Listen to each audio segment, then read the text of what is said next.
The Crimson Isle added 4 new bosses to the Nether Island, and it revamped the already existing Magma boss. With these bosses comes new drops, but how good are these drops? In this video, I want to go over every single one of the drops from the 5 mini bosses on the island, and I want to tell you which is good, which is bad, and what is actually worth going for, because some of these can take a very long time to get the craft going. So if you enjoy this video, or if it helps you out at all, I'd really appreciate a like or a subscription. I'm on the grind for 60,000 subs, and if you subscribed, it would mean the world to me. But let's look at every single mini boss's drop.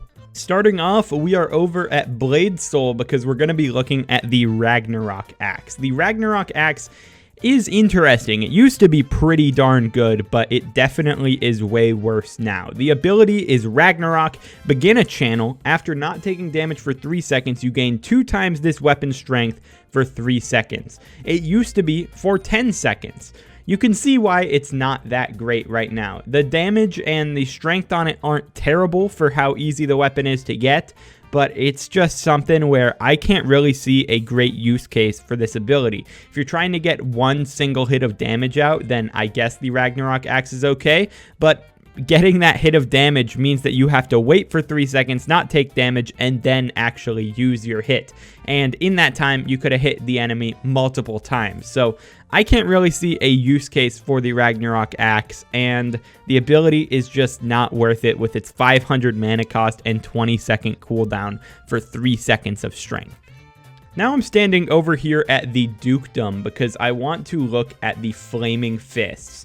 The Flaming Fist is not a weapon, unlike every single other one of these, and it is actually a gauntlet that you put in the gauntlet slot, obviously. I'm going to just chuck on some armor and throw on the Flaming Fist to show you what it does. Every time you hit an enemy, it's going to fire this little projectile out that is going to deal damage to enemies that it hits in its path. The thing about this damage is that it's really, really bad. It does like 0 damage. So you're gonna see it's doing 1,000 ticks right there. Obviously, I'm wearing mage armor with mage reforges, but it doesn't change the damage that the Flaming Fist is going to do. So you're basically just adding a cosmetic melee thing, as far as I can tell. Maybe if you have something that buffs fire damage by a lot, then the Flaming Fist can be good. But this thing takes forever to grind. You either have to get it as the drop from the Barbarian Duke, or you have to get 36 of these leather cloths, which you get 1 of per boss fight. So if you don't get the drop, then you're doing 36 boss fights, and you could have just made the Gauntlet of Contagion instead of making the Flaming Fists. Those two I consider to be objectively bad. I don't think that there is a reason to go for Flaming Fist or Ragnarok Axe, but this one might at least have some purpose. It's not a great item because it doesn't actually deal that much damage, but it's some nice AoE, and it's pretty passive because you can just pop the ability and call it there. And that's going to be the Fire Fury Staff. This comes from the Magma boss, and it's just going to do a nice little nuke attack. So I'm going to shoot it out, and you're going to see that it actually is able to take these guys down pretty well. It says that it's supposed to deal up to 1 million damage over 10 seconds to mobs in a radius, but it does way more than that. The main problem with this item is its cooldown of 20 seconds, and it has a 1,000 mana cost. However, with any mana cost, you can just throw Ultimate Wise, and considering that this is a wand or a magic weapon, it makes sense to throw Ultimate Wise, unlike the Ragnarok Axe, where it feels like you would want some kind of melee thing.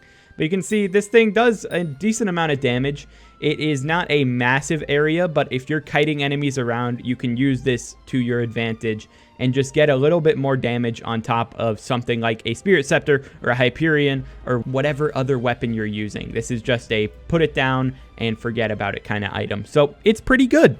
If that weapon is pretty good, then the Fire Freeze Staff is awesome, because this is basically just an upgraded Ice Spray wand, but it does have a little bit of a catch.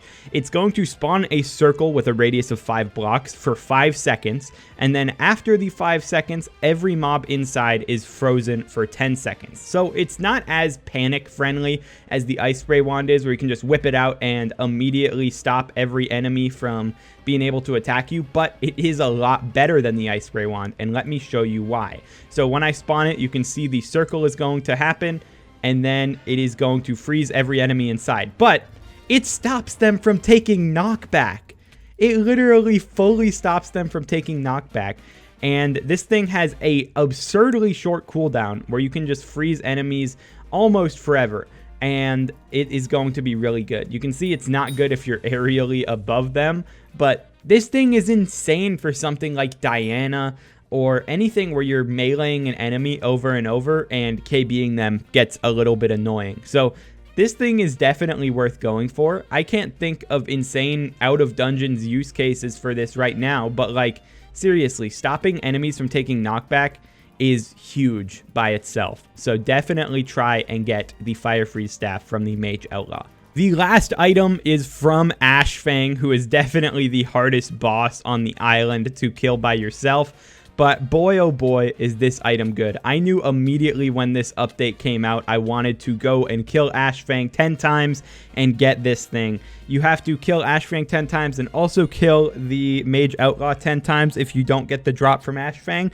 But this is going to be the Fire Veil Wand. It's going to create a veil of fire around you for 5 seconds, and it's going to deal damage per second to mobs within. It's going to cost 150 mana, and it has a 1 second cooldown. This thing is amazing, amazing. So you're going to see when I right click it, it's going to just start ticking away at enemies, and you can switch off the weapon. You can just pop it again. You can just absolutely body anything, and it's just like literally no thought.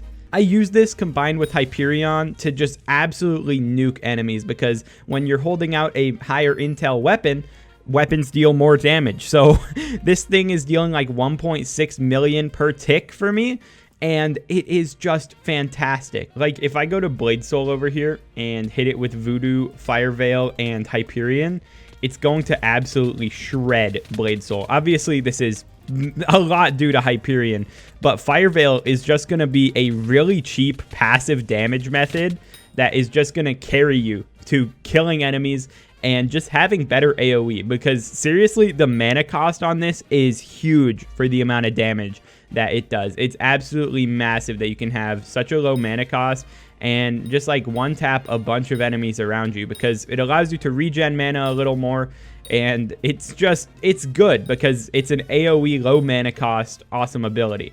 It's not going to be getting dungeons, obviously, because it can't be dungeonized, but seriously, out of dungeons, Fire Veil Wand is magnifique.